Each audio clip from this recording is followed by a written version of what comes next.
All right, and let's get started. My name is Kristen Hansen. I'm with the Campus Vote Project, which is a program of the Fair Election Center out of Washington, D.C., but I live in Waukesha, Wisconsin. So all of our all of our state directors live in the states that they manage. And I work with about 25 campuses in various different degrees here in Wisconsin. We are really excited to be able to host this summit along with a bunch of great partners who I'll introduce in a moment. We also will be having a fall summit. This is the one that's going to be bigger and a little bit more work for you. We're going to do action plans. So the action plans that the campuses put together last fall and earlier in 2020, or it's actually fall of 19 and early 2020, are still informing work in 2021.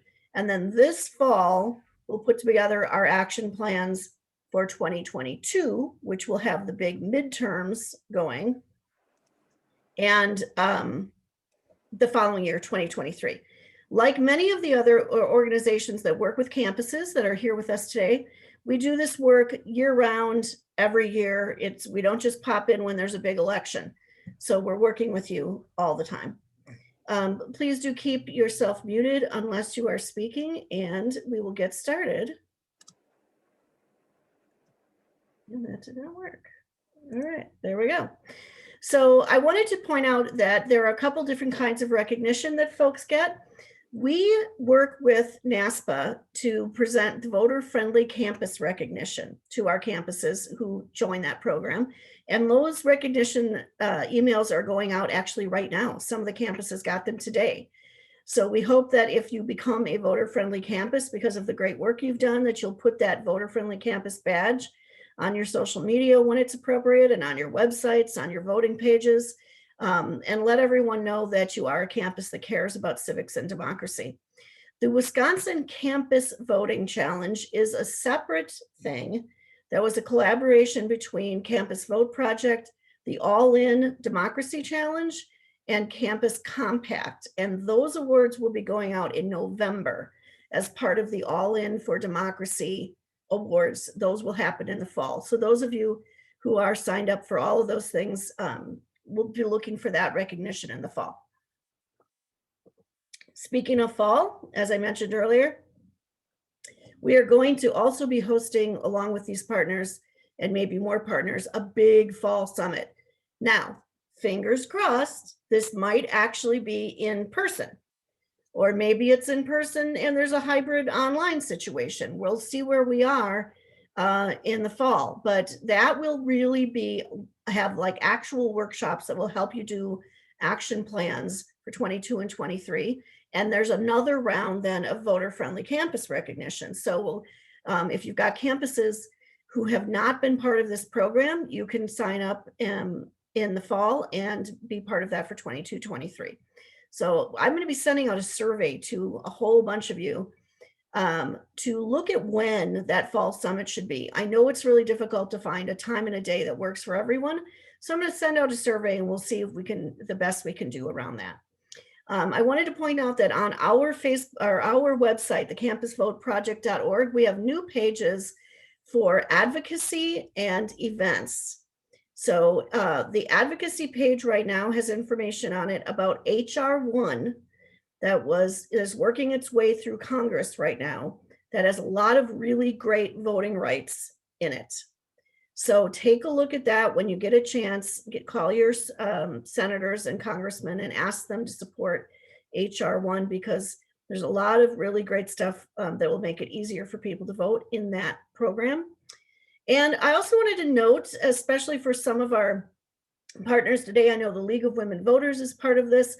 There is a fundraising event going on today called The Big Share.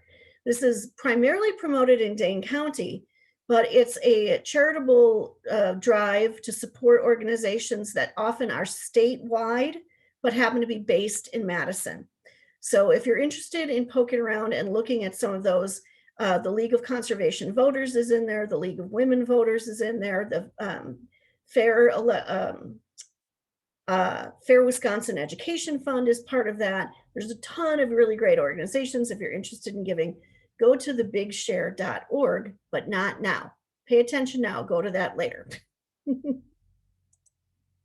And these are all the wonderful organizations that have been helping us out here today, all in Campus Democracy Challenge, the Campus Election Engagement Project, lovingly known as CEAP. We are the Campus Vote Project. We have the Andrew Goodman Foundation, the Badger Vote Coalition. Common Cause Wisconsin's going to talk about redistricting and reapportionment coming up following the census. The Wisconsin Board for People with Developmental Disabilities is a new partner for us. And then, of course, the League of Women Voters is always there for us. Here's the agenda. We're going to talk with Luke from CEAP about keeping momentum going and year-round democracy engagement on campuses. We're going to talk about the fact that we have an election coming up on April 6th.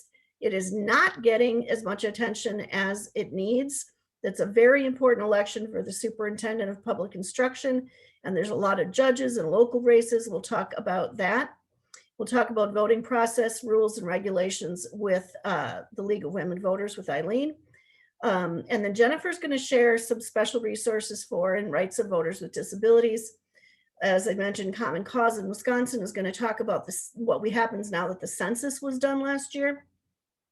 And some of our fellows are going to talk about breaking down barriers, specifically for BIPOC and LGBTQ students. Then that should all end around 5 o'clock, which leaves us a half an hour to just hang out together, have more Q&A, talk about ideas, share best practices, whatever y'all want to talk about. If you do have burning relevant questions within the time, as we're going here, please do drop them in the chat, and Cecilia will notify us that there's a question that really needs to be answered right away rather than waiting until the end. So, Luke, take it away. Super. Thanks for that fabulous introduction, Kristen. Nice to see everyone here today. My name is Luke Verdisha, and I'm the Wisconsin Director of Campus Election Engagement Project. And I'll be talking with you all today about sustaining the momentum generated during the fall election. Certainly a lot of momentum was generated, and how we can kind of harness that into this year and moving forward.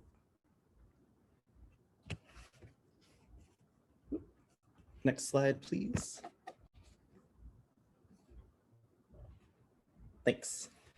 So for those of you who are not familiar with us, Campus Election Engagement Project, or CEAP, as it is affectionately known, as Kristen said, we are a national nonpartisan organization that helps administrators, faculty, staff, student leaders at higher ed institutions engage students in elections at all levels.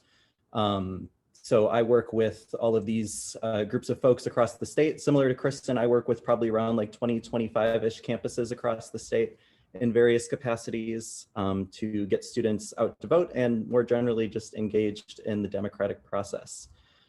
So as the Wisconsin director, I oversee our operations in this fabulous state of Wisconsin, and I am based in Madison. So elections generate momentum, and like I said, the 2020 presidential election certainly generated lots of it. According to the State Elections Commission, nearly 3.3 million Wisconsin voters turned out for the election, which was nearly a 10% increase from the 2016 presidential election. And then Circle out of Tufts also estimates that anywhere between 52 and 55% of voting eligible young people, so those ages 18 to 29, cast a ballot in the presidential election. And that was up from about 42 to 44% from 2016. So again, about a 10 percentage point increase. So lots of turnout, which is really fantastic. And this was despite, all sorts of challenges, of course, that students faced, right? There was COVID restrictions, of course, lots of disinformation out there, and even threats of violence at polling places. But despite all of these myriad of challenges, students turned out in very large numbers, which is fantastic. So now it is time to sustain that momentum generated in the fall to empower students to, ultimately become lifelong voters who, voting is just a thing that they do year after year. And more generally active and engaged members of their campuses and their communities. Many students voted for the first time in November, so we want to make sure we take advantage of this opportunity and ensure that that was only the beginning of their engagement journey. So question is, how do we sustain that momentum generated in 2020? I'm glad you asked. I got some ideas. So as we know, elections do not just occur every 4 or even 2 years. Wisconsin, excellent example, we have an election next month.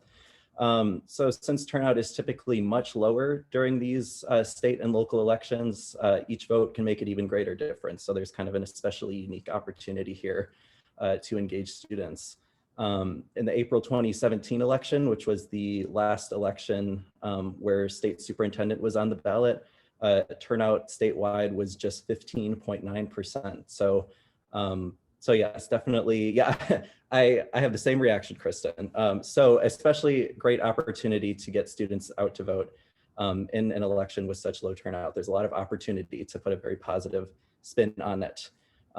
So Wisconsin's nonpartisan general election on April 6th is a fantastic opportunity to sustain that momentum generated in the fall. One statewide office on the ballot, like I just said, State Superintendent of Public Instruction. Shout out to Eileen and the League of Women Voters for putting together a fantastic one-pager fact sheet about what it is this official does, and talk a little bit more about that. So hopefully that can help for students who aren't necessarily aware of what the role is. And since this is a nonpartisan position, this could be an especially great opportunity to reach students who really just don't, they're really turned off by polarization and partisanship. And this could be a great opportunity, especially to engage those students. So the election is just over a month away. So we got plenty of time to develop some fantastic engagement plans, get out the vote. And I will drop in the chat after my presentation here a bit.ly link with some voting resources that I've compiled. So hopefully folks can find those of use. So in addition to obviously that being our most immediate thing to focus on, the April 6th election, but some other ideas as well, some education initiatives. Of course, redistricting is underway. So congressional and state legislative lines are redrawn every 10 years following the census, which just took place this last year, to account for changes in the population. And last year, Governor Evers created this People's Maps Commission, which is a nonpartisan group. They've been conducting hearings across the state, virtually, of course, to gather community input and ultimately use that input to inform the maps that will be drawn and submitted to the legislature. So although most of those hearings have already taken place, there's still one more to go, which is featuring the 2nd congressional district on March 11th. But folks can still submit written public comments for any of the hearings that have already taken place to get their word in. So that could be an opportunity to engage students in this redistricting process, encouraging them to submit a written public comment, maybe provide some sample language or examples so their messaging is effective. But one great way to make sure their voice is heard in the important process of redistricting.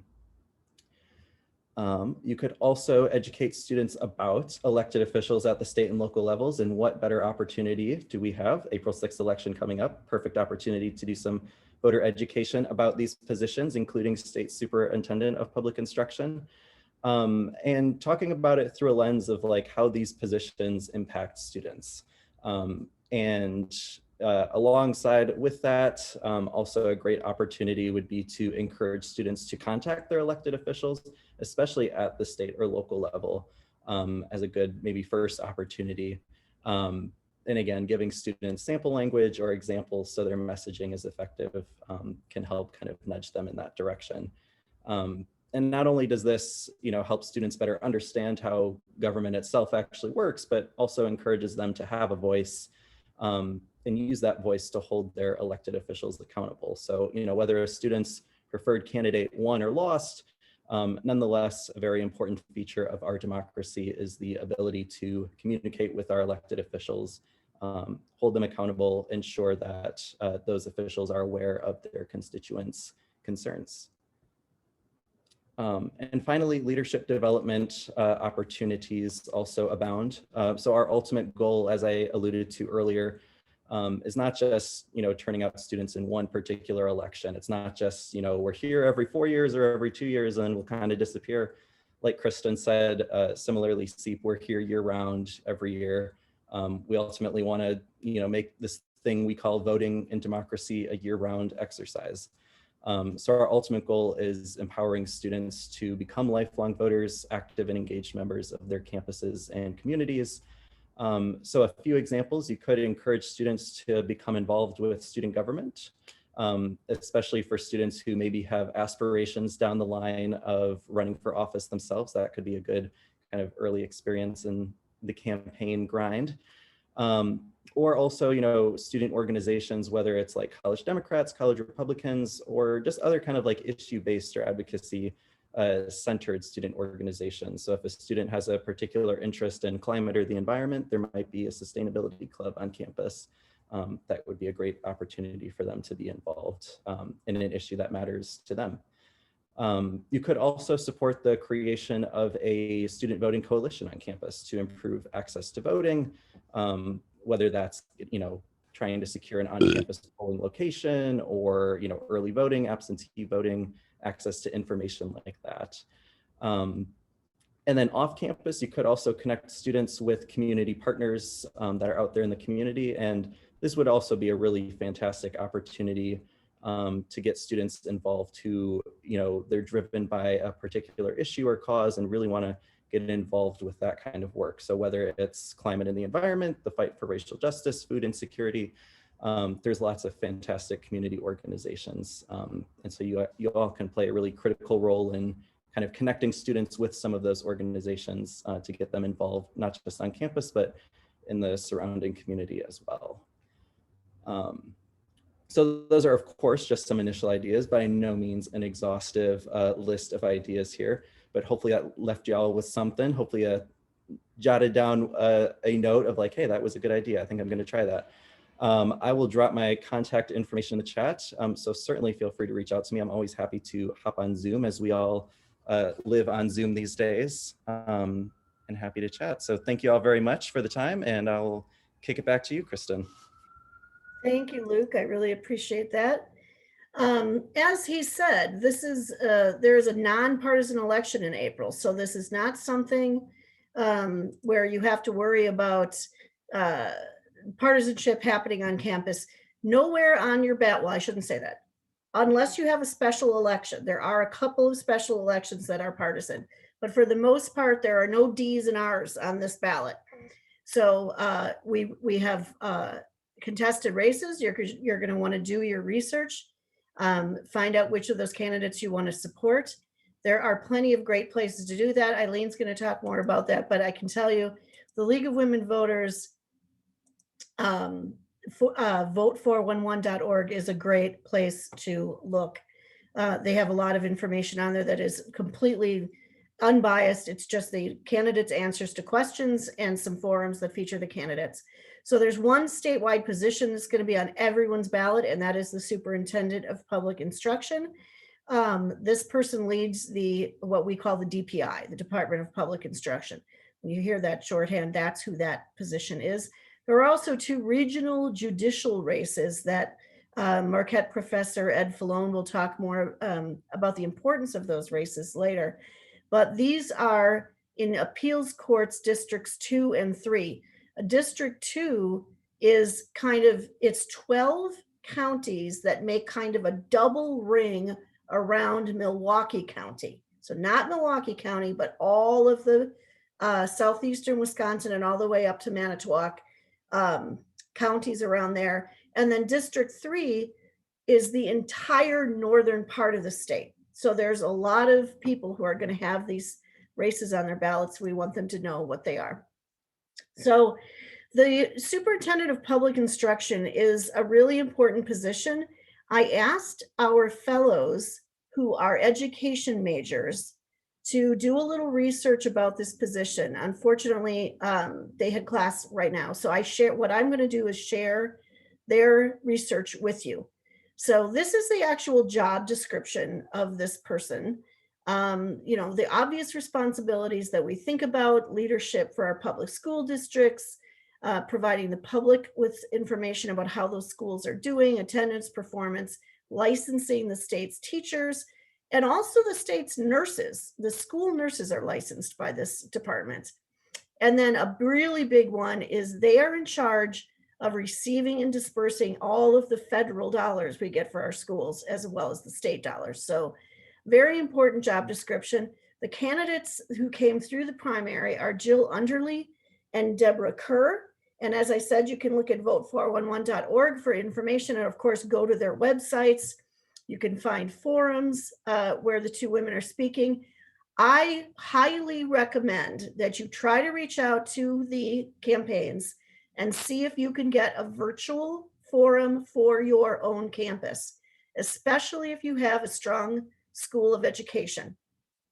I know that our fellow at Alverno wants to do one for all the Milwaukee schools, kind of a collaboration among the CVP schools in Milwaukee.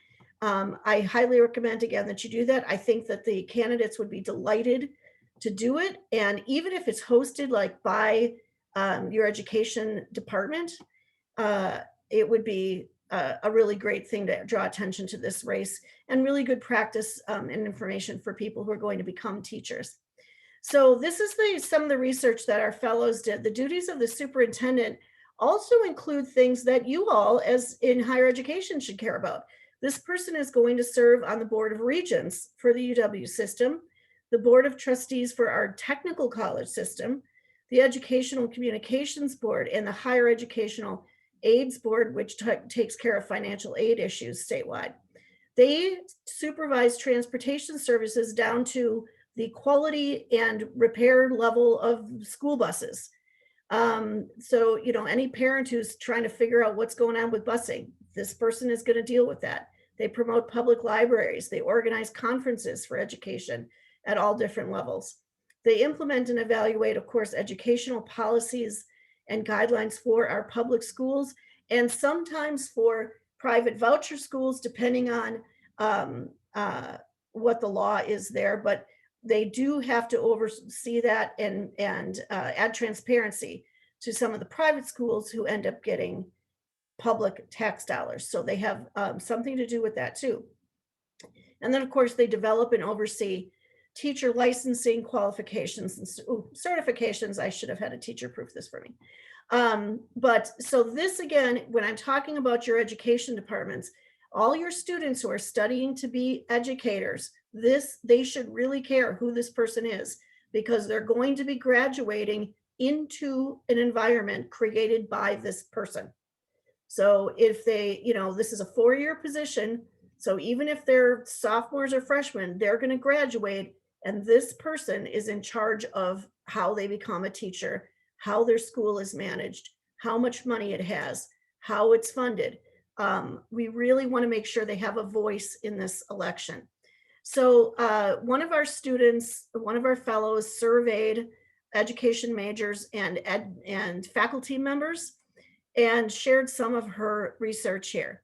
They have a lot of concerns around COVID-19, as you can imagine, the school's reaction, equity issues. As we all know, virtual school is not easy if you don't have a good internet connection or you don't have enough computers in your house for all your siblings to be taking school at the same time.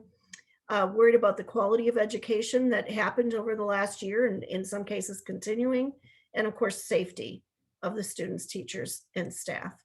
In addition to the actual pandemic issue, they are concerned about physical safety and mental health of students. So actual school safety, is the school itself a safe place to be? Some schools have significant police presence that can affect the mental health of students. So talking about when that's appropriate or not, these active shooter drills that have become commonplace are very concerning to a lot of teachers. This is a quote directly from an education student talking there about how she really cares about this, what the state superintendent who the state superintendent is going to be, someone who cares for the safety of all of our students at all times, and an emphasis on the importance of the arts in schools, especially now that students need that emotional educational outlet. This is something that does not get a lot of discussion. I've certainly not seen it on the forums that I've seen for this position so far, but that's an excellent point.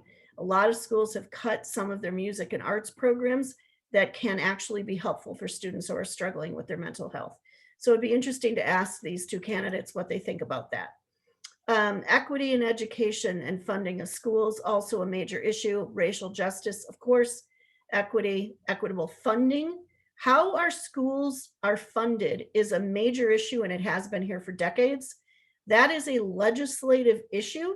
So the person who wins this position will not be able to change how the schools are funded, but she certainly has what they call, a bully pulpit. She certainly has influence with the legislature to try to find more equitable ways to fund our public schools.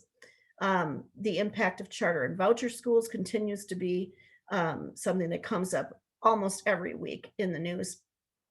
And then, of course, the actual work that's being done, the curriculum. Is the current curriculum effective? Are the state standards helping or hindering classroom teachers? There's so much about this position that touches all of our lives every single day. Whether you're a student, a parent, a teacher, an administrator, this is such an important position for our state. And I certainly hope that we can all make a goal to try to get above that 15.9% turnout that we had the last time this position changed over. They are, of course, also worried about the role of teachers in the hierarchy of education. So that is something that this person is going to be, completely in charge of. Will they listen to teachers, and how are they going to listen to teachers? Are they going to do surveys? Are they going to talk to teachers in person? Are they going to have open office hours? How are they going to see how teachers are doing and what kind of support they need? Excellent questions for any of these candidates.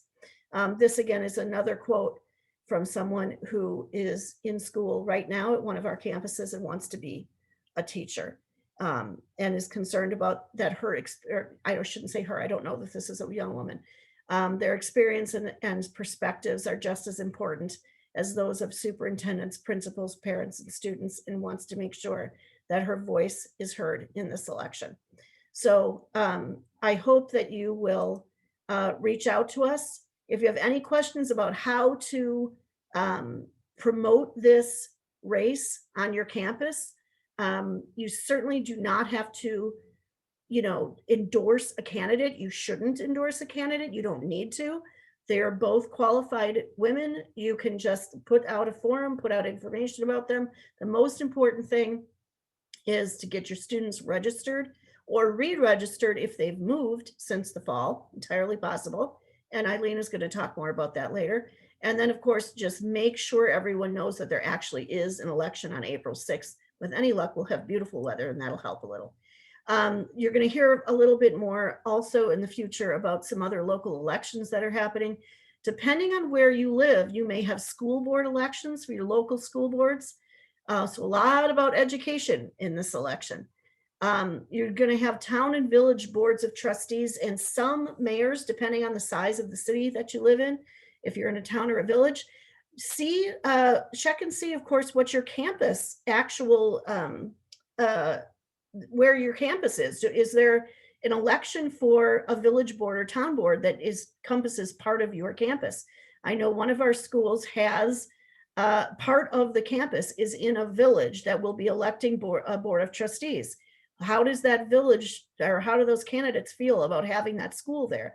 They could very well vote on things that affect your campus. So you're going to want to pay attention to that and educate your student voters about that. There are a couple of special elections can everybody mute themselves, please? There are a couple of special elections that Eileen is going to talk in more detail about, just where they are. Those will be partisan elections that need to replace a couple of folks in the legislature. And then, of course, for any details on these elections, who the candidates are, and about your specific area, you should check your municipality website or go to myvote.wi.gov to look at your ballot. So I am going to turn it over to Ed Falone now, who can talk to us about regional and local judicial elections. These are some of the names I'm putting here just so that you can recognize the names that are going to be on your ballot if you live in these two districts, but the importance of these races is what Ed is going to talk to us about now. And where are Okay, you, Ed? There you are. I am here, Kristen. Can you hear Hi. me? Hi. I told Kristen that I would, due to a prior commitment, I would be joining in progress, and I managed to wait as long as possible to join right before my time. I'm sure she's happy to see that I'm actually here. Um, I want to talk about the judicial elections, and to the extent anyone participating here now knows who I am. It's probably because I am a two-time candidate for the Wisconsin Supreme Court, which meant that twice I ran in the spring election to win a seat on the state Supreme Court. And the reason I'm talking to you now is because both times I lost. That's the spoiler alert. But I know firsthand that spring elections don't get a lot of attention. They don't get a lot of attention from the voters. And in fact, it is astonishing to me how low the voter turnout is in the spring as compared to in the fall, when you have partisan elections, and in particular, if it's a presidential election year, voter turnout can be quite strong. But in the spring, you've got nonpartisan races, you've got these judicial elections. And people say, well, what do I know about the law? What do I know about judges? And so it doesn't necessarily inspire people to go to the polls. And I used to say the only people who vote in judicial elections are lawyers who appear before judges, and so they're sort of shopping for someone that they think might be, on their side in future disputes. But I'm here to tell you, right? If you don't understand the important role that judges play in our society, if you don't understand how the judicial system has been taking on more and more of a political tone in recent years, you haven't been paying attention to what's going on in our country. We have a judicial system where important issues are being decided in the courts that affect people's lives. And I'm not just talking about, people who are arrested for crimes and what happens in their individual situation. I'm talking about important policy decisions are being made through lawsuits in the courts.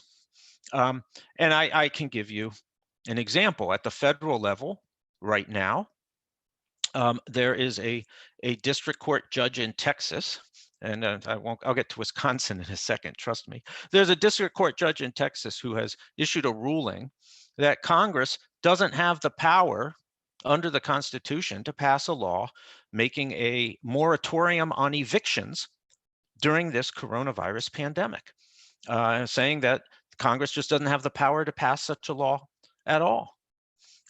You have in Wisconsin a Supreme Court that has continued to issue rulings in cases limiting the emergency powers of Governor Tony Evers, and is right now, considering whether the governor has the authority to issue a mask mandate to require people to wear masks in public places as a result of the coronavirus outbreak.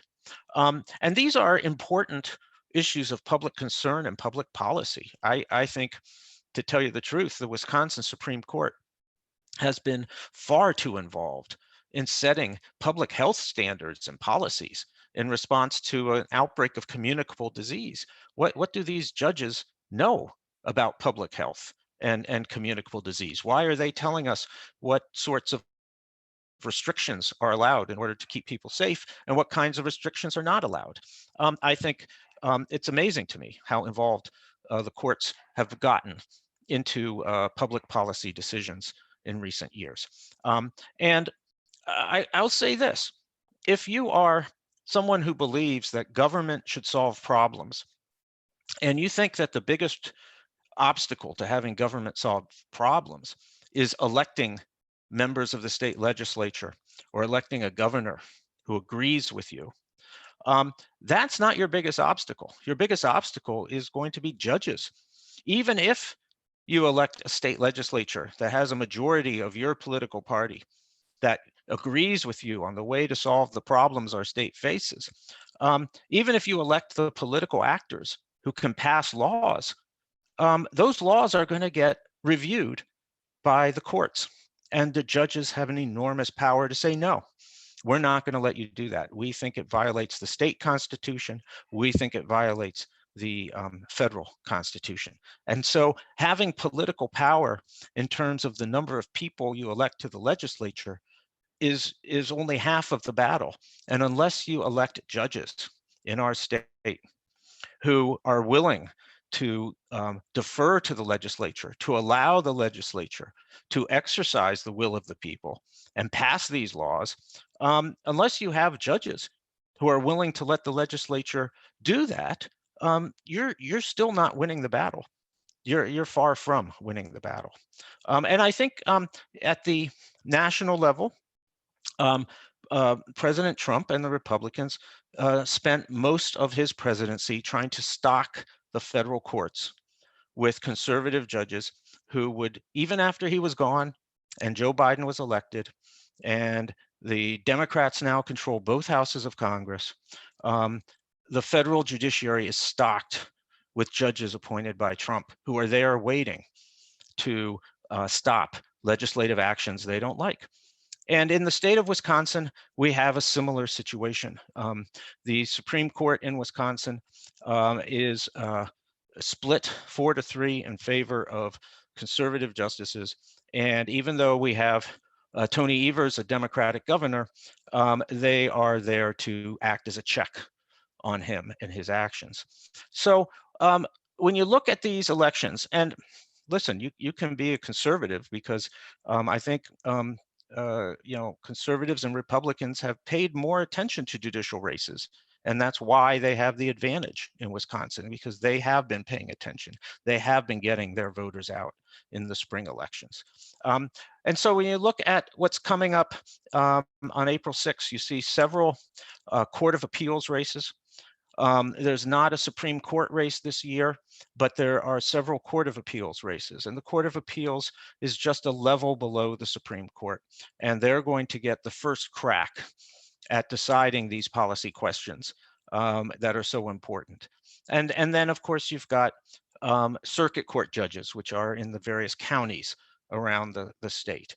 And they hold trials, and they're not supposed to decide policy questions. They're just supposed to pick a winner and loser of the case, and then the case gets appealed up.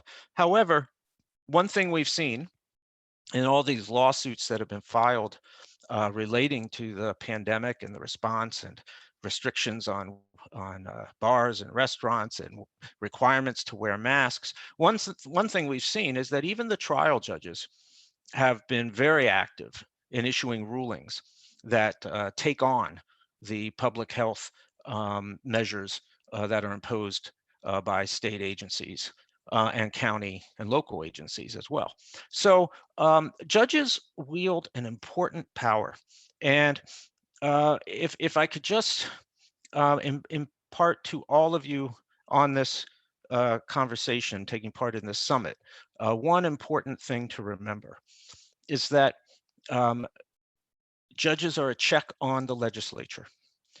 And if you think just electing your party to a majority in the legislature or to the governorship is victory, you're wrong. If you don't elect judges who will allow your party and your governor to actually govern. And so that, I hope that underscores just how important these races are. And I wish all of you the best of luck. Get out there and try to convince your friends, your neighbors, your fellow students, try to convince them of how important these elections are, because we have to do better than this very low turnout. We need to get more people voting. There's power in that. And then you can really, really accomplish things in these judicial elections. So with that, I will turn it back to Christian Hansen. Thank you, Ed. Very well said. I didn't mean for that to rhyme. I do want to say on this map, this is the Court of Appeals districts. Just you can see how huge District 3 is here and how heavily populated District 2 is. These are the yellow and the green, the Packer colors are where there are elections next month. These little pins are just a few of the campuses that we work with on a regular basis. There are, of course, a lot of other campuses of all kinds in these areas.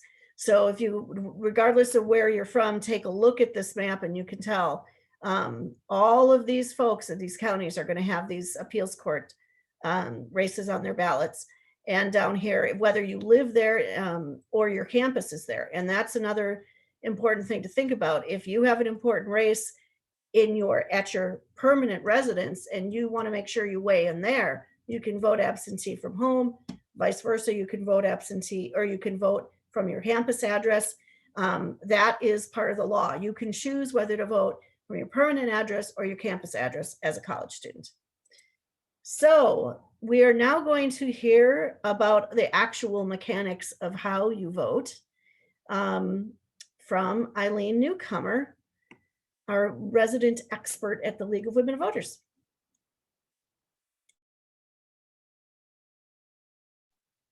Perfect. I was just thinking I needed to be unmuted and I got unmuted, so perfect. Hi, everyone. I am Eileen Newcomer. I'm the Voter Education Manager for the League of Women Voters of Wisconsin. We are a nonpartisan, nonprofit organization of women and men committed to making free, fair, and accessible to all. As you can see on the map, we do have 20 local leagues around the state, and they could be great partners to you as you go forward and do campus work. And our mission is to empower voters and defend democracy. As Kristen mentioned, I'm going to be giving a quick overview of the voting process to make sure that we all have a clear understanding of how you can vote in Wisconsin. So the date of the next election is April 6th. And here in Wisconsin, there are 3 different ways to vote. One is absentee by mail. And here in Wisconsin, we're a no excuses state, so you don't have to have an excuse to vote absentee. Any registered voter can request a ballot. Students who are registered at their campus address can choose to have their absentee ballot sent to their home address or vice versa.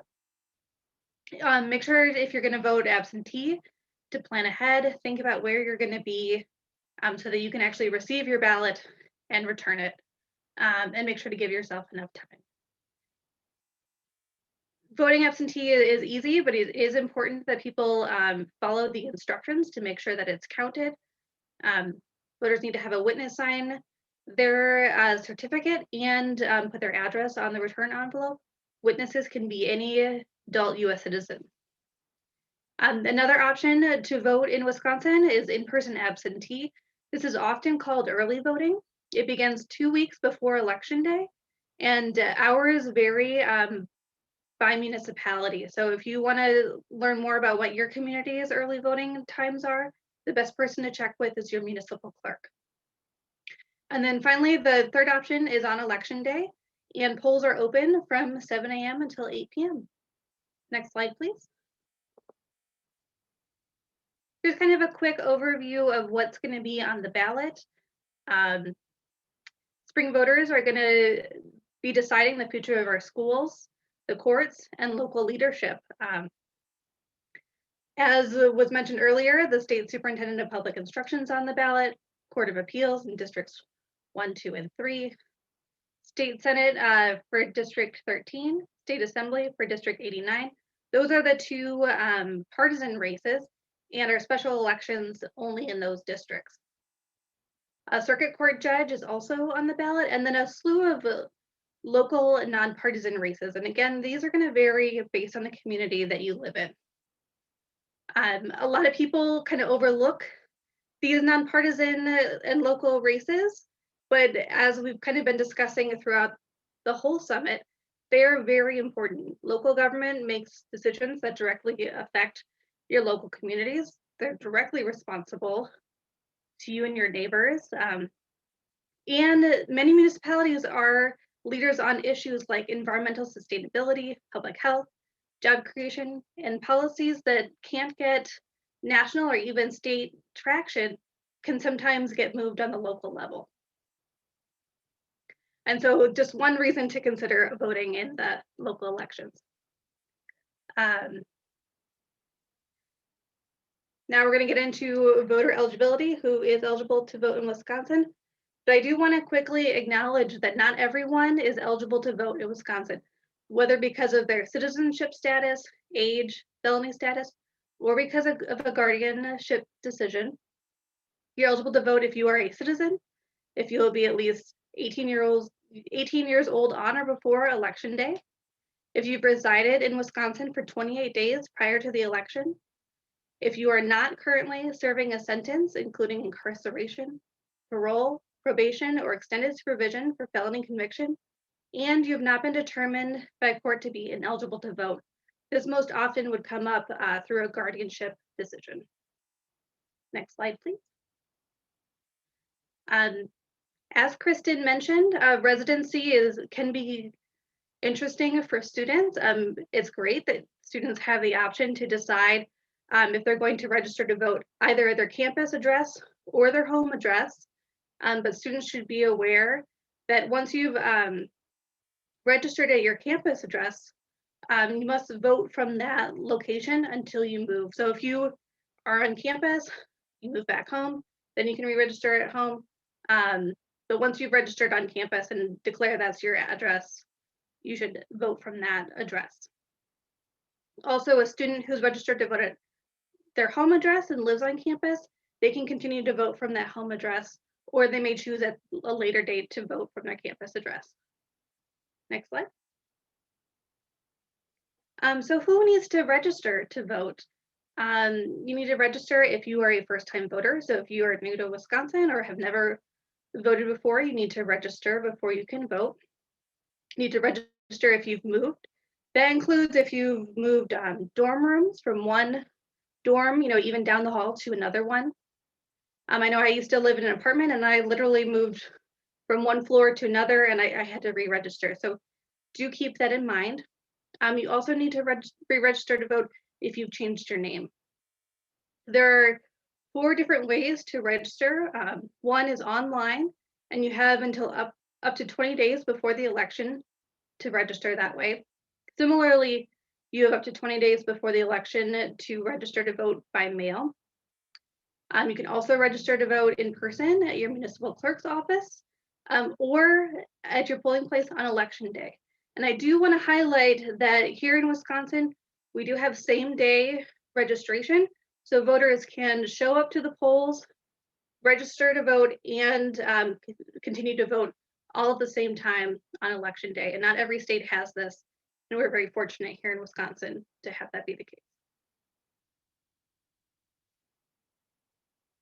If you're going to register to vote, either in person or by mail, you do need to include a copy of your proof of residence document. It must include your name and current address, and it can be paper or electronic if you are showing it in person. Here's some common options for acceptable proof of residence. One of the most common ones is people use their Wisconsin driver's license. You can also use a utility bill, credit card statement, bank statement, a document that's been issued by a government entity. And then also for college students, you can use a college fee statement from the last 9 months along with your student ID. So you can keep that in mind. Also, when you show up to vote, or when you are going to request an absentee ballot, you do need to show a photo ID. Included on the screen are the options you can use for a photo ID, including a driver's license, a passport, Veteran Affairs card, a tribal ID, and students can also use their university or college IDs as long as it is compliant. So it must have a date that the card is issued, it must have a student signature, and it must have an expiration date that's no later than 2 days after, sorry, 2 years, not 2 days, after the issuance date. And if your ID card meets those requirements and is expired, you can still use it. But if you're going to use it, you need to bring with you a proof of enrollment document, which includes enrollment verification form, a class schedule, or a tuition bill. And then one thing just to make sure that everyone's clear on is when you use your photo ID to get a ballot, your current address is not required to be on your ID. So for example, my driver's license has my address on it from my previous address. I updated it with the DMV online, but I have not updated it to be current on my actual physical driver's license, and that's acceptable. I included this image here to kind of give an easy breakdown of the student IDs and as relationship to the Wisconsin law. This changed at the end of last year, so this is some newer information. So if you're going to use your student ID and you know that it meets those requirements to be acceptable, this is kind of how you can decide if you need to include, if you need to bring proof of enrollment with you. If your student ID is not expired, you don't need to bring proof of enrollment. If it is expired, you do need to bring proof of enrollment, but then it works as your photo ID. And then also in the little box, I have the number for the voter ID helpline that you can contact for more information if you need help getting a photo ID. Next slide, please. I do like to include this image from the Wisconsin Elections Commission when I talk about registering to vote and proof of residence and photo ID. People often get these two ideas confused. So I think this helps break down the difference between the two. So proof of residence is a document that you use to show where you live and that you live in Wisconsin. And you use this when you register to vote. It must show you the voter's name and their current address, and it can be physical or an electronic copy. For the photo ID, this is what you use to get your ballot when you show up on election day. And this is what you use to prove that you are who you say you are, and it does not need to have a current address. Next slide, please.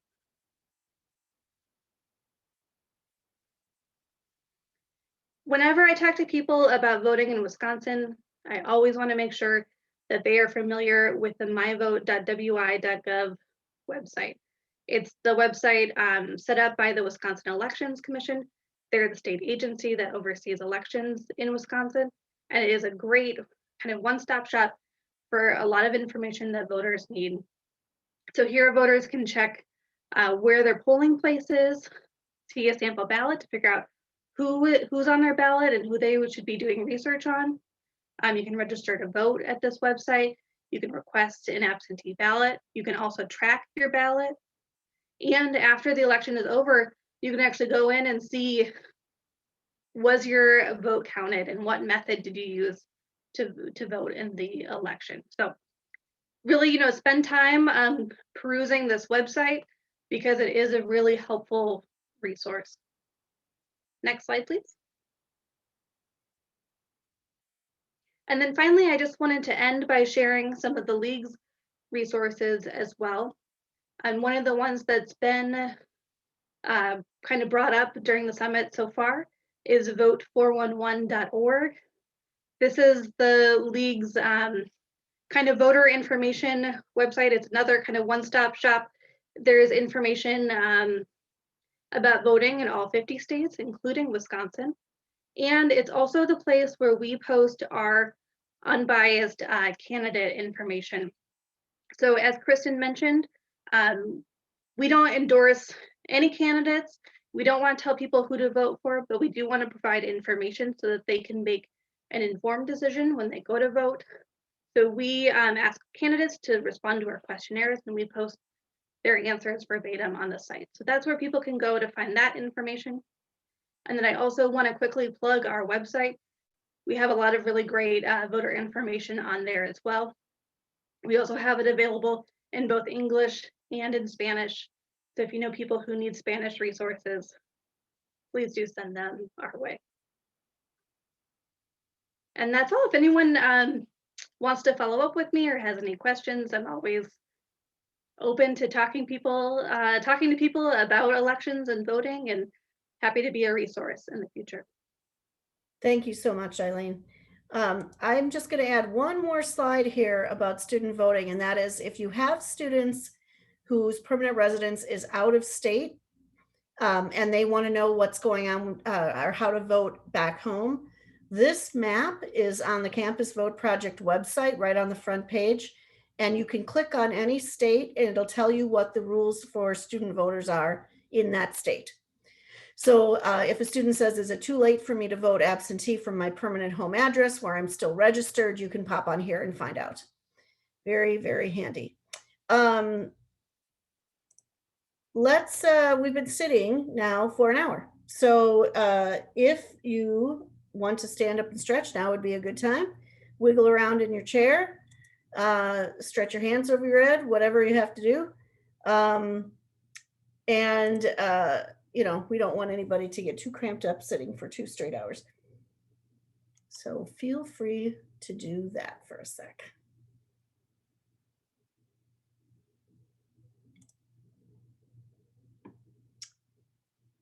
And now Jennifer is going to talk to us about some special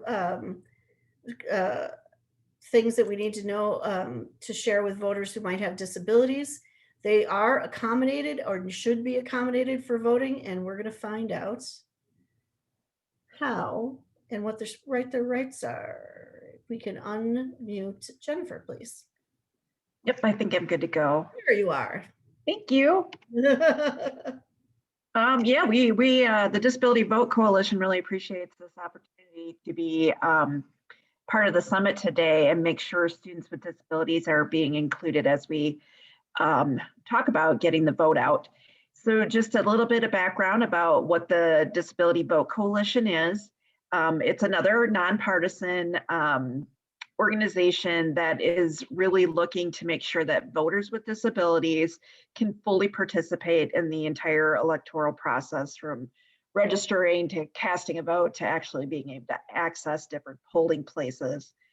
The coalition is coordinated by the Disability Rights Wisconsin and Wisconsin Board for People with Developmental Disabilities. So we coordinate it, but then we have all these members who are part of it. And you can see the growing list there of people that are involved, and that definitely includes Eileen for the League of Women Voters. We have NAMI, Wisconsin Council of the Blind and Visually Impaired. We have several people from independent living centers represented, and many more. And our coalition meets once a month. Anybody can feel free to join us. We do have a couple of subcommittees that focus on outreach and education, and another one on accessibility. And we also have a very active email list and an e-newsletter. So if you have any interest in disability and voting, feel free to contact us to participate in any way that you would like to. Our website's on there, and we have a very active Facebook page as well. Next slide, please. So I just wanted to give you a little bit of background if this is new to you, so you can kind of get a handle on what people with disabilities have faced at the polls. So you can see that Rutgers University statistic that there's about a 10.4% gap in voter turnout in Wisconsin between citizens with and without disabilities. So that's a pretty large gap that represents quite a lot of people. So we're always trying to reach out and find people to let them know about their rights, to actually help them get registered if they need assistance, to request absentee ballots and that kind of thing. But some of the barriers that they have faced in the past is a lot of accessibility concerns, even though polling places are supposed to be accessible. many of them aren't, or maybe they can get through the front door, but it's at a church and then there's like a half flight of stairs that make it impossible for someone in a wheelchair, for example, to get in. Photo ID has been a huge barrier for people with disabilities. A lot of people with disabilities can't drive, so getting access to the DMV to get a photo ID has been a huge barrier for a lot of people that we work with. Not getting accommodations when they go to vote. I've had people say that they were turned away because one person like brought someone with them to help them with the process, and they were told that you can't do that, and in fact you can. So that person did leave and didn't end up getting to vote. So just a lot of misinformation about what's acceptable and what's not. Transportation, again, connected to that photo ID, but also getting to the polls. They just don't have ways to get there. And if you have somebody who uses a wheelchair, especially a power wheelchair, that's just, that becomes more of a barrier because there's a lot less transportation options with ramps and things like that. So transportation is probably our #1 issue that people struggle with. Lack of training for poll workers is kind of connected to that, not getting appropriate accommodations. So we've worked with Wisconsin Elections Commission to try to improve the training for poll workers, but it's a difficult one, and there's no requirements necessarily for how much training a poll worker gets on disability related issues. And then just stigma and discrimination, people thinking people with disabilities maybe shouldn't vote. There's lots of issues connected to that people with disabilities face as well. Next slide. So I wanted to make you aware of what some of the key rights are for a voter with a disability. The biggest one is that they have the right to vote privately and independently. And that can sometimes get in the way of things like, absentee ballots right now are not screen reader accessible. So if you have a visual impairment or are blind, you can't use your typical devices to read the ballot to you, which means you can't vote privately and independently. You have a right to access the polling place. Again, I already mentioned that, but sometimes still polling places are not completely accessible throughout, or maybe you can get in, but the route to get to where you vote isn't accessible. There's lots of issues that can come up here. So you can use curbside voting, which I'll talk about in a minute. You have a right to use the accessible voting machine at the polling place. I don't know if people have noticed those machines, but every polling place is required by law to have an accessible voting machine, and it can be used by anybody. So if the lines are long and that machine is just sitting there, not being used, anybody can use it.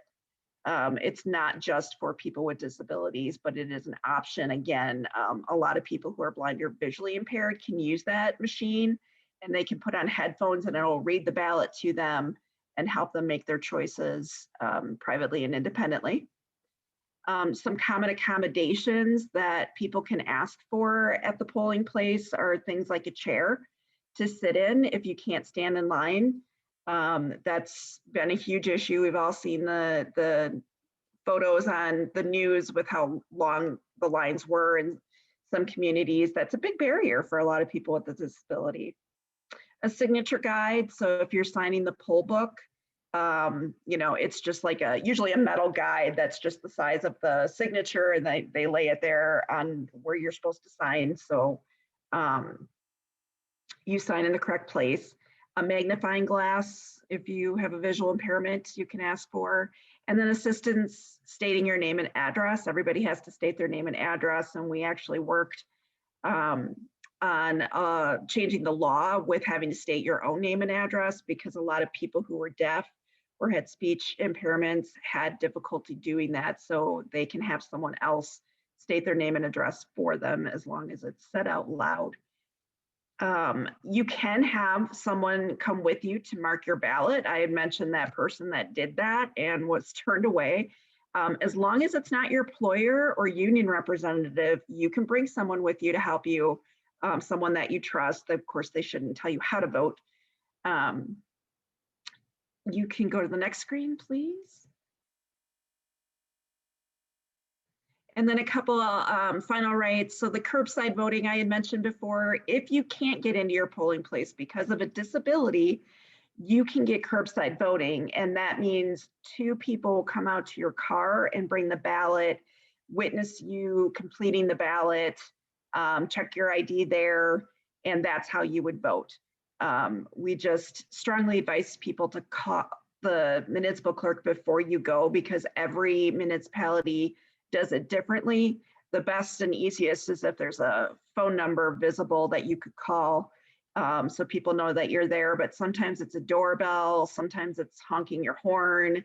In one location, it's a small town, you just drive up to the window and wave your hand and they'll see you and come out. So it's very different, and it'll just save yourself a headache if you know how it works in your municipality.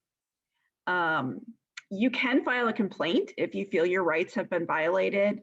And the Wisconsin Election Commission has that whole process on their website, and they've actually worked with us to make it easier. You used to have your complaint notarized, which was a huge barrier, and a lot of people just weren't going to go to that extra hoop to do that. So now there's different levels of complaints, but we also recommend that you talk to the municipal clerk while you're there and try to see if you can get your problem fixed right away. You can bring a cheat sheet to the polling place, which is helpful for anyone to know whether you have a disability or not, but you can look at all your candidates, especially if there's a lot of elections on your ballot, and write down who you want and bring that with you. And a lot of people don't know, if you make a mistake on your ballot, you can ask for another ballot from the election official. Next slide, please. So I wanted to suggest a couple ways that you could reach out to students with disabilities. Every campus, and technical college campus as well, has a Center for Students with Disabilities. It might be called something different. It's McBurney at Madison, but if you just look up student services and then services for students with disabilities, there is an office that works with students with disabilities on accommodations. So that's where they go if they might need like note taking or extra time on tests or things like that. That's the center that they go to. So that's a really good hub to get information to if you want to reach students with disabilities, because so many of them will use those services. So they'll be in those offices and see things. If you have flyers up on the wall, or if you can get the directors to email information out to the students, that would be great. And a lot of campuses also have a student organization that might be focused on disability issues. It used to be called at Whitewater Students for an Accessible Society, but I think they changed their name now. But that might be another avenue to look at. And you can maybe go to one of their meetings and talk about the importance of voting, or involve the students in charge of the organization in voting efforts. So it's just sort of infused in that organization as well. And I put a couple links in the PowerPoint here where you can find the directors of those offices. So that's an easy way for you to be able to reach out. Next slide. And then resources about the Disability Vote Coalition. You can see our website and Facebook page again. Our email, if you want to get a hold of anybody. I did earlier put my personal email in the chat, so you can contact me directly if you want more just general information about the Vote Coalition. You can use this email. We do have a hotline that is for people with disabilities, but if you're not aware of that and you're working with anyone, feel free to let them know. They can call that 844-DISVOTE or 347-8683, and you can call that anytime. It's staffed all the time. We get a lot of calls obviously on election days, but even leading up to the election, people who are just struggling with how to upload their photo ID in My Vote, or how do you request an absentee ballot, you can get help by calling that number. And then we can't say enough about the My Vote website that Eileen talked about. And the last thing I want to say is we are hosting a superintendent forum on March 4th from 6 to 7:30 through the Disability Vote Coalition and our partners. We have a lot of co-sponsors involved, but it's focused on disability issues, but it's a great chance to hear from the two candidates running for state superintendent.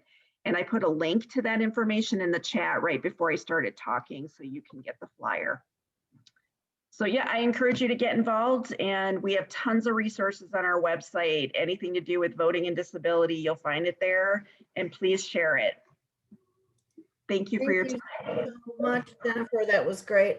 I will say, understanding what these laws are is so important. When I was doing election protection for the fall election, one of the calls I got was from someone who could not get somebody to notice that she was there to do curbside voting in a small city outside of Milwaukee.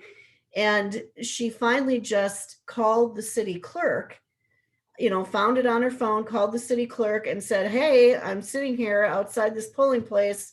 Is somebody going to come out?" And the clerk had to then call the chief election inspector, who finally came out to her car. And when I called the clerk to follow up as the election protection person, she actually said, "That's the way it's supposed to work. We figure if they sit there long enough, they'll figure out they're supposed to call us." And I was like, are you kidding me? That's not a good solution at all. You need to put a sign up or something that says, "Here's the number." I mean, so sometimes we all have to be a little bit of election protection people. If you see something that is not right, tell the chief election inspector or the local municipal clerk that they need to fix it.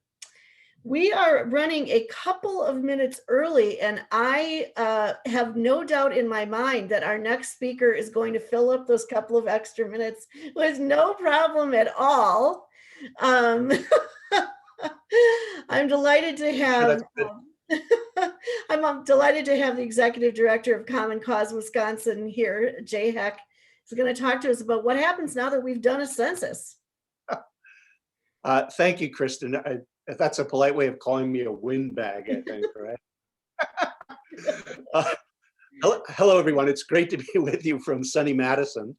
And as Kristen indicated, I am the state director of Common Cause Wisconsin. Also on the call is Erin Grunze, who for many years was with the League of Women Voters and now is the director of elections and voting for Common Cause Wisconsin. And by the way, Kristen, although she maybe she's not proud of it, but she serves on the board of directors of Common Cause Wisconsin. I am very proud of that. We have fun meetings.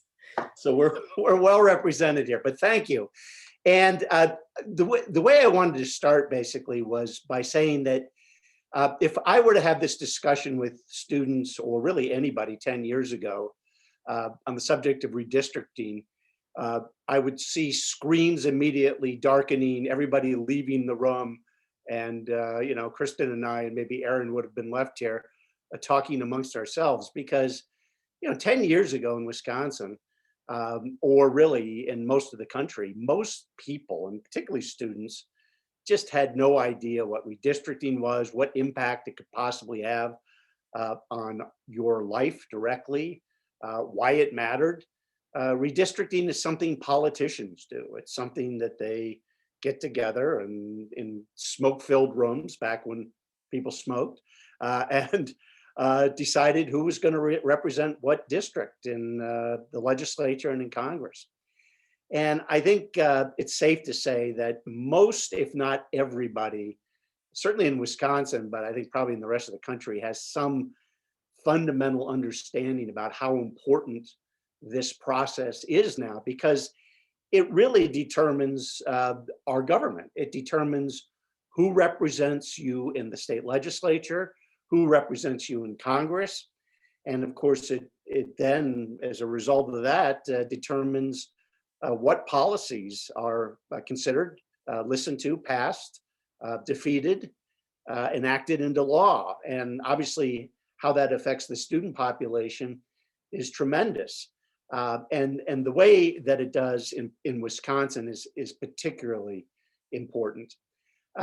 We really became, I started as director of Common Cause in 1996, but I really became very interested in student voting and student participation in politics, really beginning 10 years ago, when you'll remember that Scott Walker was elected the governor of Wisconsin.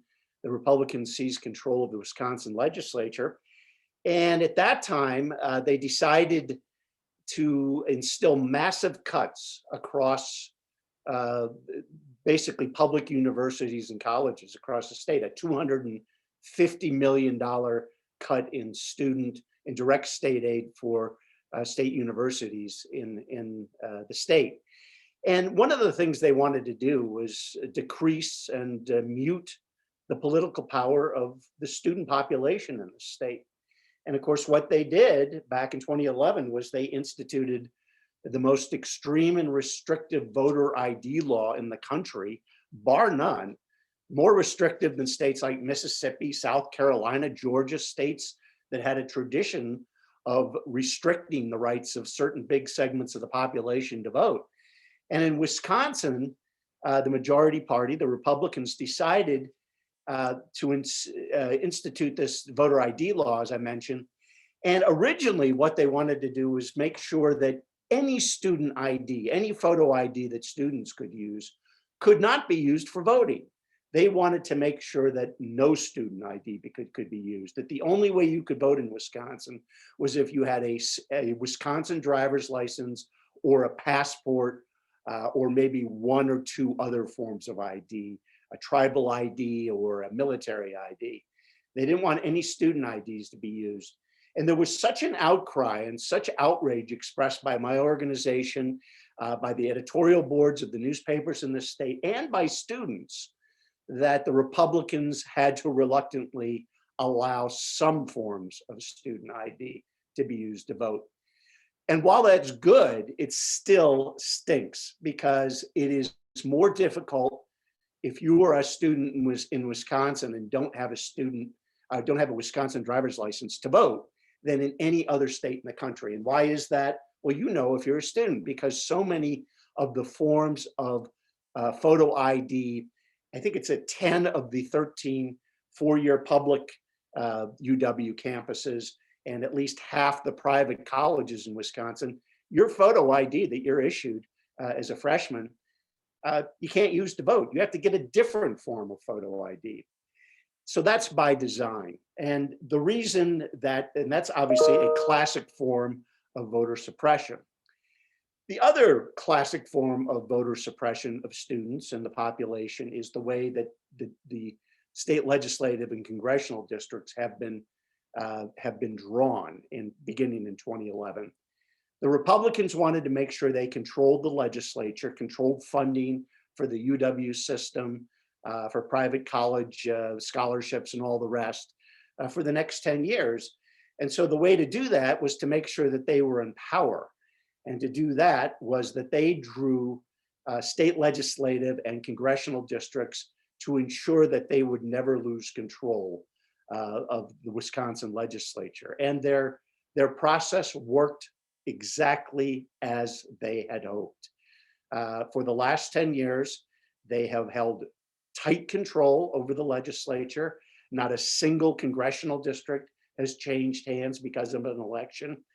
Only 10 of 99 assembly districts and 6 of 33 Senate districts are even remotely competitive, which means that you have a choice during the general election, because all of the other districts are safe. What they did was they packed more Democrats into fewer districts.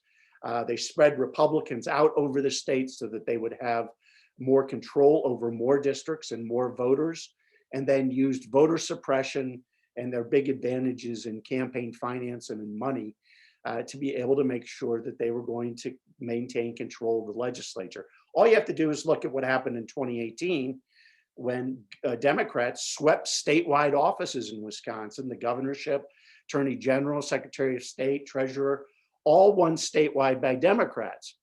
Well, statewide elections, as you know, are not affected by redistricting because you win all of the votes of all of the people statewide.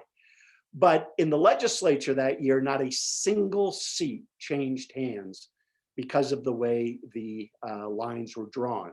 So even though Democrats got 53% of the votes in 2018 for all state legislative candidates, only 36% of the seats in the Wisconsin legislature went to Democrats. Republicans maintained an iron grip over control of the legislature. So that's what happened in 2011. Things will be a little differently, will play out a bit differently in 2021 for a couple of reasons. Number one, there's not unified Republican control of all of the levers of government in Wisconsin like there was in 2011. Scott Walker happily signed the Republican voter maps that were ran through the legislature in the space of a week during July of 2011. We now have a governor of a different party, Tony Evers, who's already announced that he will veto any partisan maps that the Republicans try to ram through. And they are going to try to ram through maps. They've already authorized $1 million of your money, taxpayer money, to be used to hire very expensive lawyers to draw districts that will be utterly uncompetitive and that will advantage their political party. So they're going to go down that rabbit hole again and try to redistrict the state the same way they did in 2011. We have the People's Maps Commission, which the governor has formed, which will present alternative maps this time around. There were no alternative maps in 2011. And that will be the basis for possible compromise with the Republican partisan maps that will be pushed through either late this year or probably early next year. Redistricting is going to occur differently this year than it did 10 years ago because the census was later. We're not going to have all of the census information finished until September 30th. So that means that the map drawing will not actually occur until this fall or early next year. But what we're hopeful for is a less partisan outcome, a fair outcome, because of the governor's ability to be able to veto the Republican partisan maps, and that the possibility of these alternative fair maps being drawn by the People's Maps Commission will present the courts with an alternative from which to look at and perhaps broker a compromise between the partisan Republican maps and the other maps. So we're hopeful that the process will be a little bit better. I know you're probably at the end of an afternoon ready to hang up and get on with your lives. Let me just finish with two very brief, vivid examples of the power of the redistricting process with regard to the student population and how it has affected students in two other states. In 2011, in the state of North Carolina, the North Carolina legislature decided that it would be important to reduce the influence of student voting around the state. And so in a classic example of what we call gerrymandering, they decided that they would divide the campus of North Carolina Agricultural and Technical University, which is a large, historically Black university in Greensboro, North Carolina. They decided that they would divide it actually in half by drawing a congressional district line right through the middle of the campus and thereby dilute the influence of the student vote. In other words, the students who voted on that campus wouldn't all be able to vote for one candidate or the other in one congressional district. Their vote would be dispersed and spread around into two congressional districts. Another example is in my native state of Ohio, where my daughter went to college, Oberlin College, which is just west of Cleveland in the northern part of the state. In 2011, the Ohio legislature, the Republicans, again decided to dilute and diminish the power of student populations, and particularly a college like Oberlin, which had very activist students. And so what they did was they drew a congressional district that included Oberlin College, but it snaked down through central Ohio into southern Ohio to include very rural and very conservative parts. And they made the congressman for that district a guy by the name of Jim Jordan, who is perhaps the most right-wing, extreme, conservative Republican member of the US House of Representatives and one of the great supporters of President Trump's. And they put Oberlin College in his district for a specific reason, so that he could ignore the voices of the students from Oberlin College. And that's what he has done for the last 10 years. They've been very activist. They're really very active social justice campus. But because he has a safe district, which will overwhelmingly re-elect him because he's a conservative Republican, he totally ignores all of the letters, the phone calls, the meetings, anything else that Oberlin College students try to set up with them. I give you those examples because during this next redistricting process, you can be sure that there will be legislators who will be looking to dilute and diminish the power of college students. Because Wisconsin, when it is at its best, and it has been certainly prior to 2010, the student population in this state is among the most vocal and powerful, politically powerful voices of voters anywhere in the country. And I just think it's very important that you all get involved and understand the repercussions of the redistricting process and make sure that you get involved in making sure that the Wisconsin members of the legislature do not vote for the same kind of partisan process that they had in 2011. And then secondly, to make sure that you let Governor Evers know that you are very concerned about nonpartisan redistricting and that how that it affects directly the student population. So hopefully that will give you a little something to chew on and maybe excite you and get your blood going a little bit. And I look forward to questions, comments, condemnations, criticisms, whatever you have. Thanks, Kristen. Jay, could you do one thing for me though? Sure. And explain the other part of what happens after a census, which is reapportionment. You mean the actual process of the maps, or where we decide how many Congress people each state gets? Sure. Well, it's a fairly simple process because really since the 1960s, not only in Wisconsin, but around the country, every congressional district in the state and in the country has to have roughly the same number of constituents, people. I think it's about 700,000 now in every congressional district in the country. And so in Wisconsin, what they have to do is they have to look at the 8 congressional districts and the 99 assembly districts, 33 Senate districts, and they have to apportion them to make sure that there is a roughly, well, pretty close to an equal number of people in every district. That is what is known as the one person, one vote constitutional requirement. And so that's what they will do when they look at Wisconsin. That's what the census will do. They'll figure out what the population for the entire state is. And then if they do it in a nonpartisan process, as they do in our state, in the neighboring state of Iowa, for instance, they could draw the districts to make sure that everybody has the same population in an assembly district. I think it's about 70,000 people per assembly district, about 210,000 or 215,000 per state Senate district. And then, as I mentioned, about 700,000 per congressional district.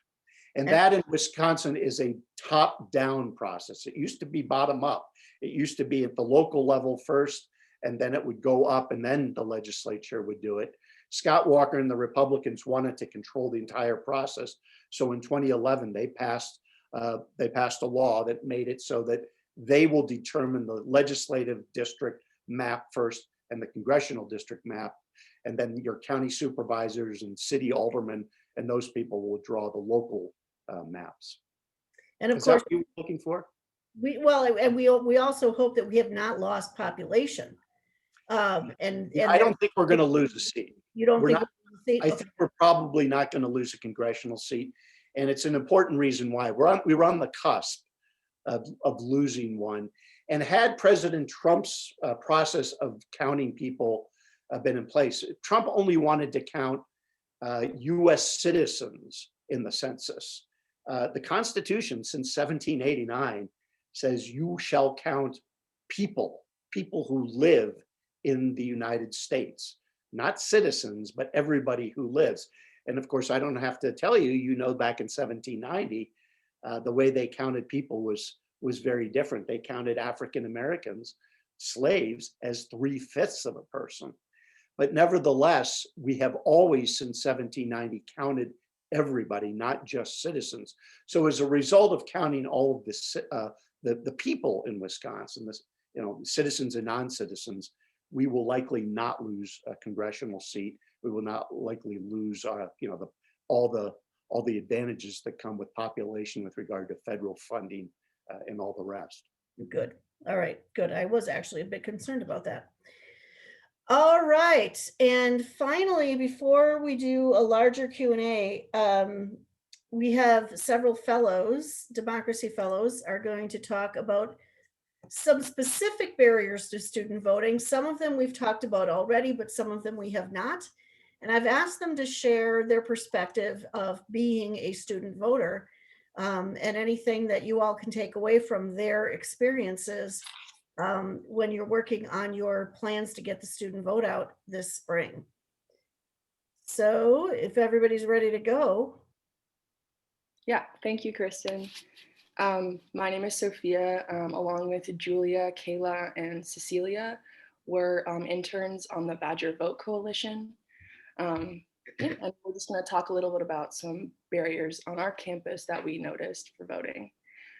Before we dive into maybe more specific general barriers, I kind of just wanted to bring awareness to barriers faced by the LGBTQ and BIPOC communities, as well as those who are disabled, which Jennifer did a really good job of touching on. So I'm kind of going to breeze over that part. But these are barriers shared by all of those groups. So the first one would be gerrymandering, which JHAC just discussed. So again, I'm going to kind of just reiterate what he said. And the 2020 census was used to draw those lines. Fortunately, due to that citizenship question, there has been lawsuits filed to remove that from the census. So there's a delay in the collection and now the redrawing of those lines, as he mentioned. The second barrier would be felony disenfranchisement, which was also mentioned earlier, I think by Luke of SEEP.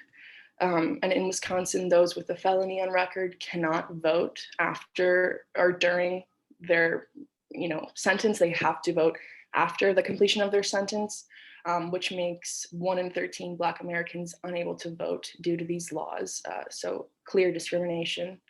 And the solution here would be to push to end state legislation that limits those with a criminal record. So again, the best way we can do this as students would just be to directly contact our local elected officials and push for them to redo that legislation. The third barrier would be voter registration restrictions. So lower income households, which can be made up of BIPOC or those who are disabled, unfortunately, they can lack accessibility to technology to request an absentee ballot or to register altogether. So they are just discouraged from voting, period, because they don't have that technology. A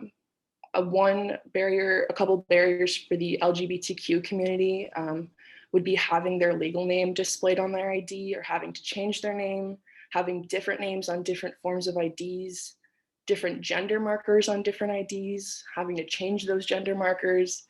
And overall, they're just like appearance, perhaps not matching their photo ID name or gender marker. And this can lead to concerns with being interrogated or policed at polls or just denied access altogether. So the solution to that would be introducing a legally mandated accessibility absentee ballot. So something that would just automatically be sent out to everyone in Wisconsin with a disability without question, without them having to request it, just to eliminate the need for them to have access to that technology. as well as expanding acceptable voter IDs. So there is currently a push on UW-Madison's campus to make student IDs accessible as voter IDs. So we're still working on that. I know it kind of depends which campus you're on and what information is included in the ID as to whether you can use it to vote, but you cannot, unfortunately, at Madison. Another solution, though, that we have been working on and implementing to break down that voter ID barrier is expanded printer stations. So students can come, have their ID printed off. They're looked up in the system, and then that's it. They're all ready to vote. They don't need to go through any more hoops. You can go to the next slide. The fourth barrier would be polling location accessibility. So 1/3 of voters who have a disability reported difficulty voting, which Jennifer already mentioned. And as well, 40% of the polling places, only 40% accommodate those with disabilities, which is super low. And yeah, that's awful. So across the across the country, counties with larger minority populations have fewer polling sites and poll workers, which is a problem that is most likely due to redistricting and gerrymandering. As well, during the pandemic, there was the issue of bringing out absentee ballots to those with disabilities. So those particularly like in nursing homes, they canceled the position of special voting deputies. So they no longer went to those facilities to distribute absentee ballots. So they just sent them, and the staff was left, the facility staff was left to help. The issue there obviously is the staff is not necessarily qualified to help these people fill out the ballots. And they might not know what they're doing. So that can lead to people having their ballots rejected or their votes rejected. As I already kind of mentioned, extra policing at the polls affects all of these communities. It's a form of voter intimidation. So a solution to that would just be more rigorous and expanded poll worker training, which I think people in Wisconsin are aware of now. And I think there has been some expanded training for poll workers, as well as what Jennifer mentioned with curbside voting, and the implementation of fully electronic absentee ballots. So having the ability to just fill it all out online and send it in all virtually without having to go through the mail system and jump through all those hoops. Sorry. And then working with the campus disability center or multicultural center, LGBTQ center directly to disseminate this information and to just talk to those students, because they're the ones that know best as to what the issues are that affect them. And then the last barrier kind of goes for all students in general, but just general mistrust of elected officials is kind of a huge barrier. We've noticed the idea that regardless of party, little may have materially changed for the potential voters. So why vote at all? The solution to this is just disseminating information about candidate biographies and policies. I know the League of Women Voters has really good forms regarding what the candidates' policies are and positions and what they're pushing for. So the League always has that information available. Andrew Goodman Foundation is also working to create a form so students can contact the representatives directly. I don't think that's available quite yet, but it should be fairly soon. And then, as Kristen mentioned, just having open discussions with these candidates. So having candidate forums on your campuses is a really good idea, just to bring them in direct contact with the students that they might represent.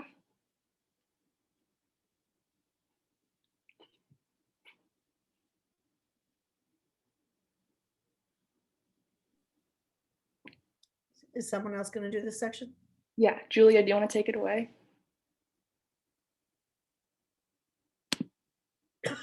He's muted. Sorry. I think you have to unmute. There we go. Hi, everyone. Sorry, I was muted for a second. My name's Julia. I'm a democracy fellow with the Campus Vote Project, and I work on the Badge Vote team here at Madison. If you could just go back a slide, please, Kristen. No worries. So this was a bit touched on by the League of Women Voters, and they have some super awesome information, but if anybody hopped on, I'll scan it quickly. So as an out-of-state student, I know this well, I'm from Illinois, but to vote in the state of Wisconsin, I am required to have a voter identification card, which I received from the University of Wisconsin. So this requires the date the card was issued, the signature of the student, the expiration date that can't be later than 2 years after the date of issuance. But if it is, then as they discussed earlier, you can provide enrollment verification. This barrier, I can speak on personal experience. As I've been very involved in voting on campus, it's been easier for me to understand how to obtain a voter identification card, if I can use an expired one, but information on campus is very slim for students. The Badgers Vote team has put out great information that's accessible, but word of mouth usually works best when it comes to students. And these voter ID laws have been estimated by the US government to reduce voter turnout by 2 to 3 percentage points. And that's thousands of votes lost in a single state where the student vote can completely be silenced. So it's really important that we kind of find solutions, and Sophia discussed some of them, such as a pushes through student government to make like our WisCard or a student ID at a different university have all of these requirements on it, so you don't have to have a separate identification card. And last semester we saw huge responses to the printer stations that we had around every early voting location and the day of election sites. And I truly believe that that solution helped students vote right when they were at the polls and not have to leave and not come back.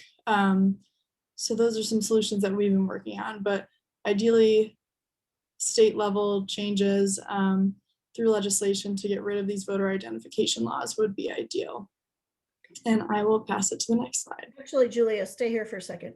Can you Sure. talk a little bit as a student whose permanent address is not in Wisconsin about the differences in registering to vote? Because students from out of state cannot register to vote completely online, right? Sure. Yeah, so when I registered to vote,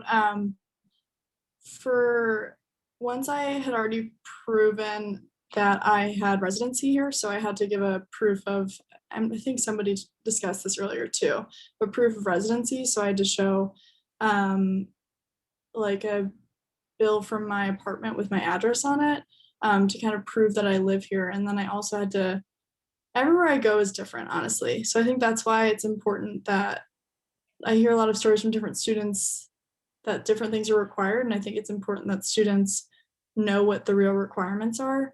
So when they are turned away for bad reasons, they can kind of take it upon themselves to advocate for themselves and know that like what they're showing should allow them to register to vote. Because I think there's a lot of confusion on campus about that as well. So students all of you campus administrators and students, remember that when it comes down to if you have to change your address, that means re-registering. Or if you're registering for the first time and you're not from Wisconsin, you have to register in person with that extra proof of residence, or you have to mail in your registration. So it's not as simple as saying, you know, at 11:59 on March 17th, you're going to have the student pop in and register to vote. If they're not in Wisconsin, that's not going to work. Yeah, I went to the clerk's office in Madison downtown. Yeah. Just easier in my opinion than mailing it in and kind of waiting, but definitely harder for out-of-state students. All right, and then someone's going to talk about pandemic voting. Yeah, I will be talking about this. So obviously, as we know, things were going to be different this year, and Wisconsin kind of failed at the April 7th election in terms of getting out absentee ballots in enough time and like opening polling locations. So in Milwaukee, they decreased their polling locations from 180 to just 5 locations. So there were massive wait times. There was lack of social distancing, like people were standing in lines trying to, but if you're standing in line for that long, it tends to go away. And then also there was lower voter turnout because of it, because a lot of people who didn't have the day off or had to go work a shift, like got there and didn't have enough time to wait in the lines for 3 hours, which really became a barrier to them voting in that election. For absentee ballots, it's kind of skipping around this slide. In 2016, there was 722,183 ballots requested. And in this election, there was an influx to 1,499,258 ballots requested. And this led for city clerks, making it really hard to keep up with the demand. I know personally, I had friends for the April 7th election that didn't receive their absentee ballot until like June. So obviously they weren't able to vote in that election. And there was a fear of that happening again in the November election. I know for myself, I requested my absentee ballot like in August, just to make sure I had enough time to return it and put it in the mail. And so it would be counted in enough time. And then lastly, in the November election, they did have an influx in poll workers, which decreased the lines and the wait times because they were able to open up a lot more of the polls. But there was still a 5% decrease in poll locations this year. They found that in smaller counties in Wisconsin, just because they didn't have the space for it or the safety precautions for COVID at that time. But just overall, I think it's a learning process. And I think it'll be interesting to see as we come out of the pandemic, how voter turnout is in the upcoming elections based off of, and how the absentee ballot numbers like rise or fall based off of what's been happening this year. Thank you. Awesome. Hi, everyone. My name is Cecilia McDermott, and I am a Wisconsin organizer with the Andrew Goodman Foundation. So I work with all of our Wisconsin campuses, several of whom I saw are joining us right now. So glad to see you all here. And I'm also a student at UW-Madison. So the issue I wanted to kind of focus on is misinformation and missing information. So when you're a student, you're really busy, like trying to navigate midterms and extracurriculars and everything's online, and you don't really want to spend any more time than you need to like trying to find information. So you want to make sure information about elections is really easily accessible. You have all your information in one place, and it's easy to comprehend. So first, I just want to highlight like clear information on how to vote and use special procedures for student voter registration. In particular, I would think about like the proof of residence and the student voter ID, maybe not, or the student ID not counting as a voter ID, making sure you have some information on the process of obtaining a proper ID as a student, especially if you're from out of state. So part of it is like when you're at the polls, you want to make sure the poll workers on your campus maybe are students who are familiar with how to vote as a student because they are one. Or that the training for the poll workers on your campus really includes the ins and outs of voting as a student. I am thinking back to February of 2019. It was my first time like voting on campus, and I like knew a pretty good amount of information about how to vote, and I show up to the polls.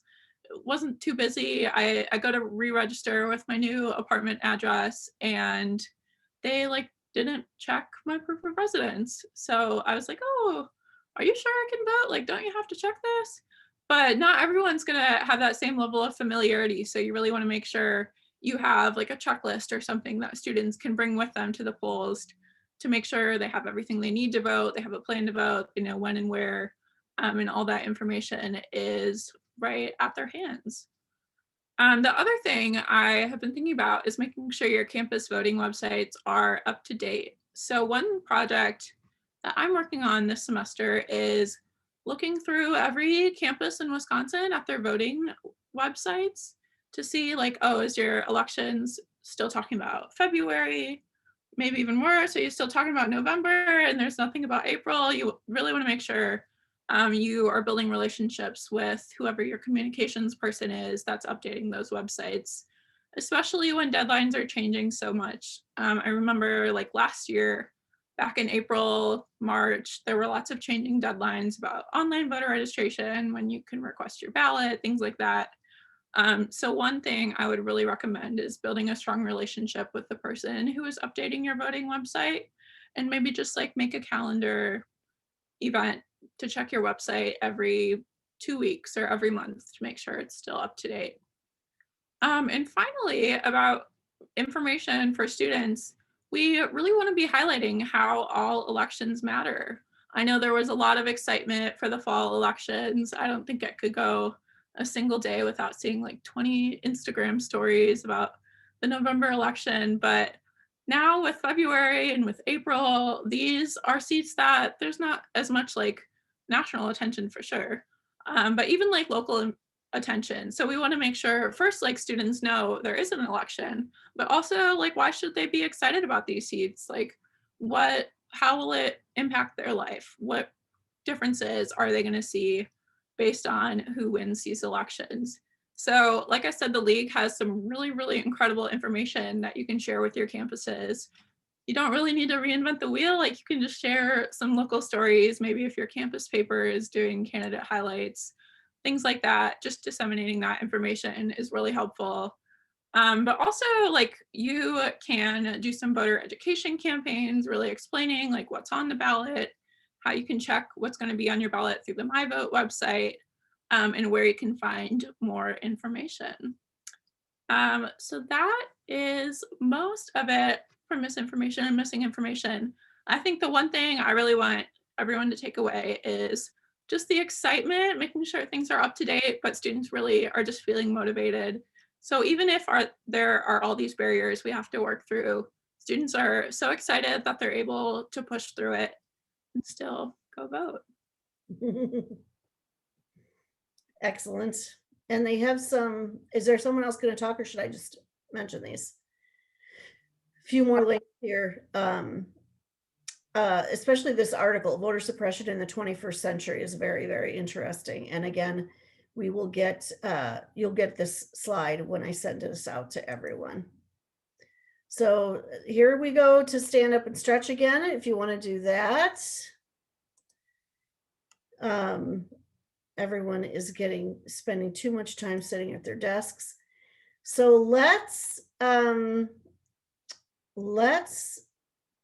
talk. What questions do we have? Everybody can share. If you have questions, we are here to answer them. If you see opportunities for engagement on your campus and you have ideas, please share them. If you're thinking about different ways to keep the spirit of democracy alive other than voting, share that. And what other barriers might exist on your campus that you hadn't thought about until you heard this presentation, and how are you going to overcome those?